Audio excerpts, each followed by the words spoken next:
Mark Ennis repeated his goal-scoring performance of last week with a close-range finish in the 7th minute.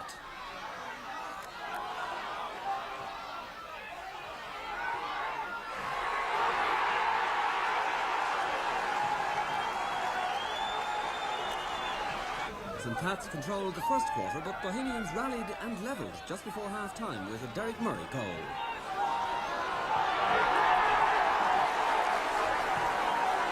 But Pats fought back, and Tony O'Connor's goal proved to be the clincher.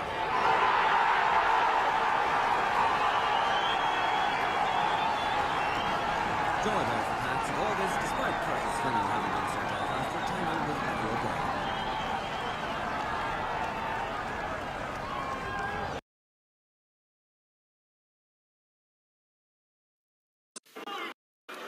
A bad last few minutes for Shelbourne at Harold's Cross. They were reduced to 10 men after this incident, with the game still scoreless. And with 2 minutes to go, their sequence of draws seems certain to be extended.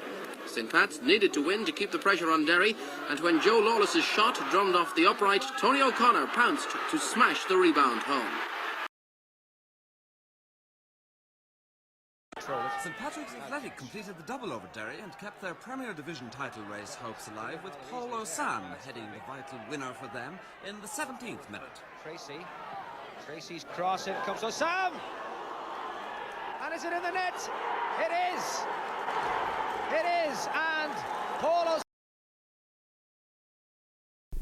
Keenan, faced by Mark Ennis, and blocked away by Curtis Fleming.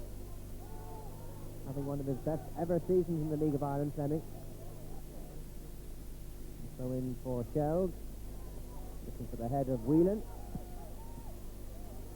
Comes out for Flanagan, and that wasn't very far away from Dave Henderson's right-hand post. Robbie Flanagan with the first shot in anger of the match, just 8 minutes gone. Whipping in the shot, and only a foot away.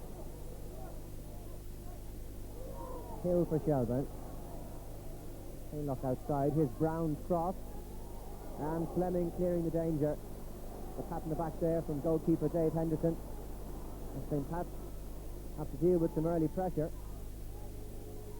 Corner kick taken short to Reynolds. Cross coming in off the head of the defender, and Haylock so nearly there at the far post. Gary Haylock, who's already got 5 goals in his 4 League of Ireland matches, off the head of John McDonnell.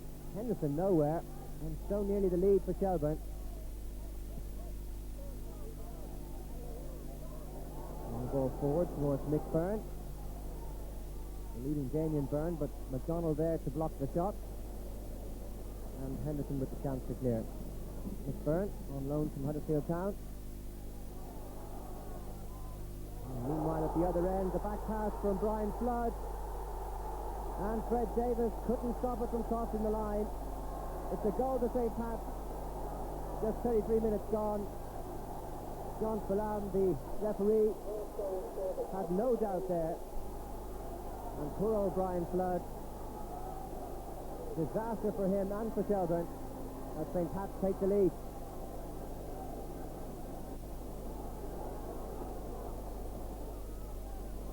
Away by Pat Kelch. O'Connor and Fleming, and the run for Tony O'Connor, and Mark Ennis there with Fred Davis, who's again off his line, pushed forward by O'Connor and cleared away by Whelan. And Shelbourne now really at 6 and 7 following that goal. Ennis forcing the mistake from Fred Davis. O'Connor trying to chip the defence, but Anta Whelan was back to clear the line.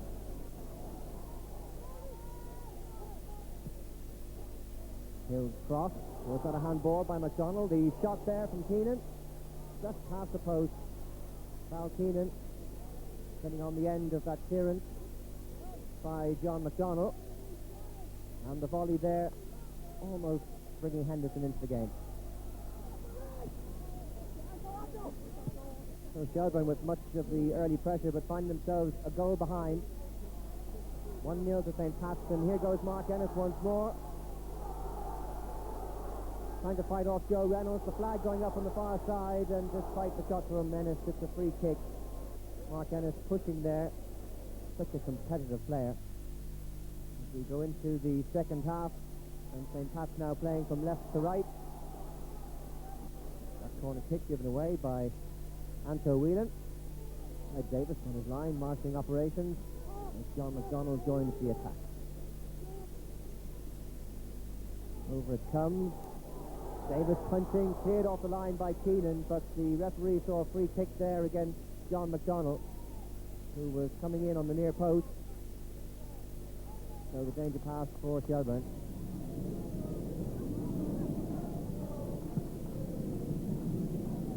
Haylock here. John McDonald close to him. Here's Keenan. Haylock once more. Fleming, the covering player. Two players who've recently had some experience of the English League. Keenan. And the throw in there going to Shelbourne. Reynolds the taker. Away by Fleming. Up to a chance then for the long throw, and over it comes. St. Pat's can't clear it, and there's a shot from Haylock, and Henderson had to be so sharp there, but it wouldn't have counted. It wouldn't have counted. Haylock, in fact, standing in an offside position. But touch on by Mick Byrne, and really that was a close one. Damien Byrne perhaps just level with Haylock, the last man back.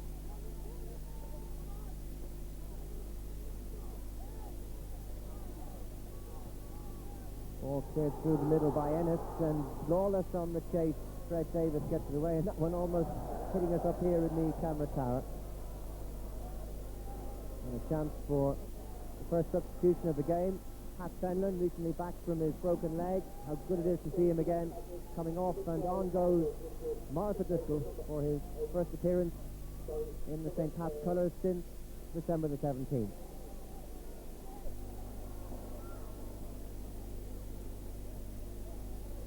Damien Byrne deafening it back to Dave Henderson.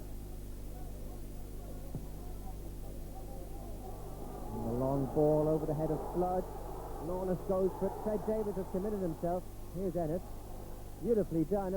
Oh, the shot going in at the near post. Fred Davis out of position, off balance, and it's Mark Ennis giving St. Pat's the cushion of a 2-goal lead. Tremendous play by Ennis. Huge St. Pat's crowd here, excited by that play. Anto Whelan was the player coming across, and Ennis a quick look up there and catching Fred Davis off balance to make it 2-0.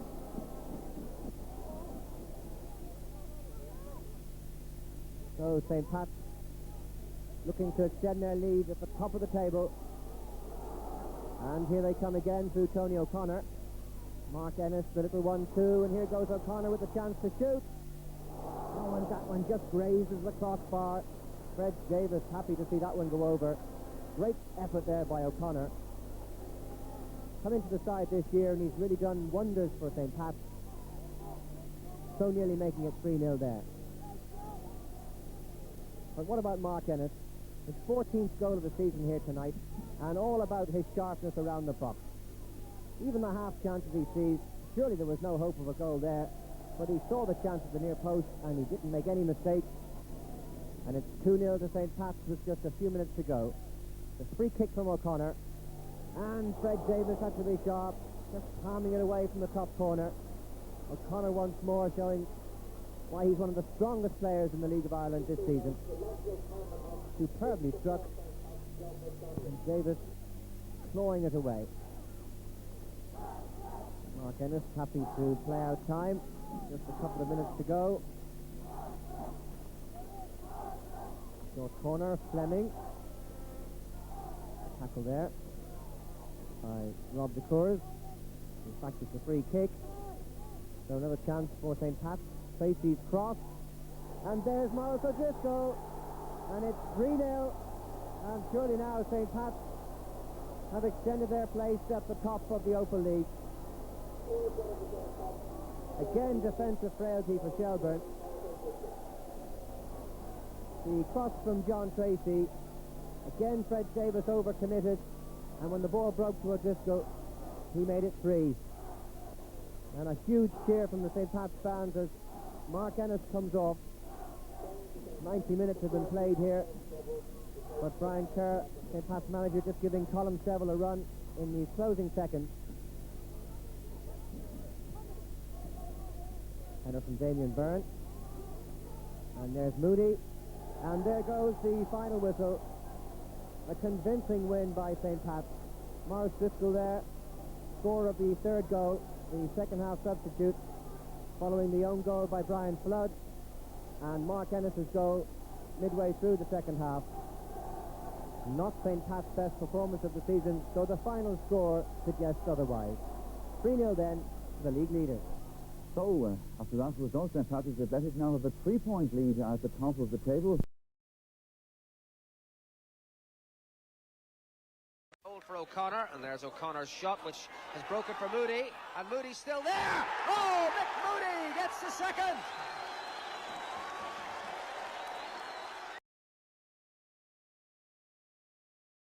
A year later they moved to Harold's Cross, and curiously they won the championship for the 4th time in their history while playing away from their beloved Richer. It's incredible to think that less than 4 years ago they won their last major honour.